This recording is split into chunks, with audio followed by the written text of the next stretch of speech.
कभी किसी ने तुम्हें इसलिए छोड़ दिया क्योंकि उसे कोई और मिल गया? दिल टूटने के बाद सबसे बड़ी तकलीफ यह होती है कि हम खुद को ही खो देते हैं। जिस इंसान के लिए तुमने सब कुछ किया, जिस पर तुमने भरोसा किया, एक दिन वो अचानक मुड़कर कह देता है कि अब मेरी जिंदगी में कोई और है। ये सुनकर तुम्हारी पूरी दुनिया टूट जाती होगी, क्योंकि जिसे हम अपना मान लेते हैं, जब वही इंसान किसी और की वजह से हमें छोड़ देता है तो अंदर से लगता है जैसे हमारी वैल्यू ही खत्म हो गई। लेकिन क्या वाकई तुम्हारी वैल्यू उस इंसान के जाने से खत्म हो जाती है, या ये सिर्फ तुम्हारे दिमाग का भ्रम है?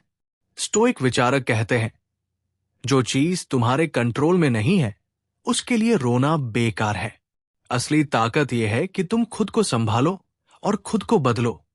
आज मैं तुम्हें 3 ऐसी चीजें बताऊंगा जो किसी और की वजह से छोड़े जाने के बाद कभी नहीं करनी चाहिए। अगर तुम इन 3 गलतियों को छोड़ दो तो न सिर्फ तुम्हारा दर्द कम होगा, बल्कि एक दिन वो इंसान जो तुम्हें छोड़कर गया खुद सोचेगा, मैंने क्या खो दिया। पहली गलती, खुद को साबित करने की कोशिश करना।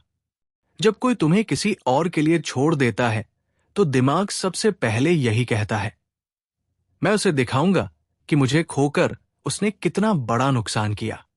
तुम ज्यादा मेहनत करने लगते हो सिर्फ ये दिखाने के लिए कि देखो मैं कितना सक्सेसफुल हूं, देखो मेरी वैल्यू अभी भी है। लेकिन सच ये है कि जब तुम किसी को दिखाने के लिए जीते हो तो तुम अपनी जिंदगी उसके कंट्रोल में दे देते हो। जो इंसान तुम्हें छोड़ गया वही हर काम की वजह बन जाता है, और ये सबसे बड़ी हार है। स्टोइक फिलॉसफी कहती है, दूसरों की राय पर जीने से बड़ी कैद कोई नहीं। अगर तुम्हारा हर कदम इस डर से हो कि कोई क्या सोचेगा, तो तुम कभी अपने लिए नहीं जी पाओगे। तुम्हारी वैल्यू किसी और के स्टैंडर्ड से नहीं, बल्कि तुम्हारे खुद के स्टैंडर्ड से तय होती है।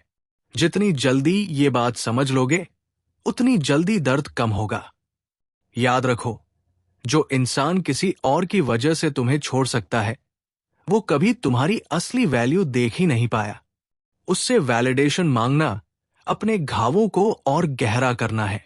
दूसरी बड़ी गलती, खुद की तुलना उस इंसान से करना जिसने तुम्हें छोड़ा। दिमाग बार बार पूछता है, क्या वो मुझसे ज्यादा सुंदर है? क्या वो मुझसे ज्यादा अमीर है?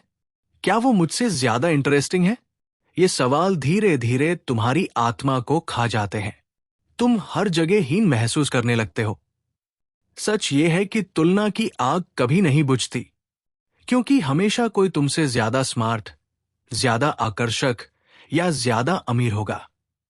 स्टोइक विचारक कहते हैं, खुद को दूसरों से तुलना करना अपने पैर पर कुल्हाड़ी मारने जैसा है। हर इंसान का रास्ता अलग है, हर किसी की लड़ाई अलग है। अगर तुम किसी और की जिंदगी से खुद को मापोगे तो कभी संतुष्ट नहीं हो पाओगे। याद रखो, तुम्हें छोड़ा गया, इसका मतलब यह नहीं कि तुम बुरे हो। इसका सिर्फ मतलब है कि उस इंसान को तुम्हारी कद्र करना नहीं आता था।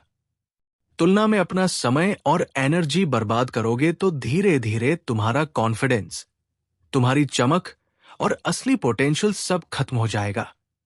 तीसरी और सबसे खतरनाक गलती, अपने दर्द को गलत जगह निकालना। बहुत से लोग ब्रेकअप के बाद गुस्से में खुद को तबाह करने लगते हैं। कोई शराब में डूब जाता है, कोई सिगरेट या नशे की लत में फंस जाता है, कोई खालीपन भरने के लिए बिना सोचे समझे रिश्तों में कूद पड़ता है, तो कोई कमरे में बंद होकर दुनिया से कट जाता है। शुरुआत में ये रास्ते आसान लगते हैं, क्योंकि ये दर्द को कुछ देर के लिए दबा देते हैं, लेकिन धीरे धीरे ये तुम्हें अंदर से खोखला बना देते हैं। स्वास्थ्य, करियर, फोकस सब बर्बाद होने लगता है। स्टोइक फिलॉसफी कहती है, दर्द का इस्तेमाल करो, उसे अपने हथियार में बदलो। जब दिल टूटा होता है तो सबसे ज्यादा एनर्जी होती है। ये एनर्जी या तो तुम्हें नष्ट कर सकती है या तुम्हें बदल सकती है। अगर इसे गलत आदतों में डालोगे तो घाव और गहरे हो जाएंगे। लेकिन अगर उसी एनर्जी को वर्कआउट, पढ़ाई, नई स्किल्स या अपने सपनों में लगाओगे तो वही दर्द तुम्हें ऐसा इंसान बना देगा जिस पर तुम खुद गर्व करोगे। याद रखो, किसी और ने तुम्हें छोड़ा, ये तुम्हारी हार नहीं है। असली हार तब होगी जब तुम खुद पर से हार मान लोगे। अब क्या करना चाहिए? जब कोई तुम्हें किसी और के लिए छोड़ देता है तो सिर्फ दो रास्ते होते हैं। एक, उसी दर्द में डूबे रहना और खुद को नष्ट करना। दो, दर्द को ईंधन बनाकर खुद को नया इंसान बनाना। स्टोइक रास्ता यही सिखाता है कि दर्द को अपनी ताकत में बदलो, खुद पर फोकस करो, अपनी वैल्यू खुद तय करो, तुलना बंद करो और ऊर्जा को सही दिशा में लगाओ। एक दिन तुम इतने ग्रो कर जाओगे कि तुम्हें किसी वैलिडेशन की जरूरत ही नहीं पड़ेगी। और शायद वो इंसान जो तुम्हें छोड़कर गया खुद महसूस करेगा कि उसने क्या खोया। अगर ये बातें दिल को छू गई तो कमेंट में लिखो कि तुम अभी किस फेज से गुजर रहे हो। अपनी कहानी शेयर करो, हो सकता है किसी और के हीलिंग का कारण बने। वीडियो शेयर करना मत भूलना ताकि कोई और भी इस दर्द से बाहर निकल सके।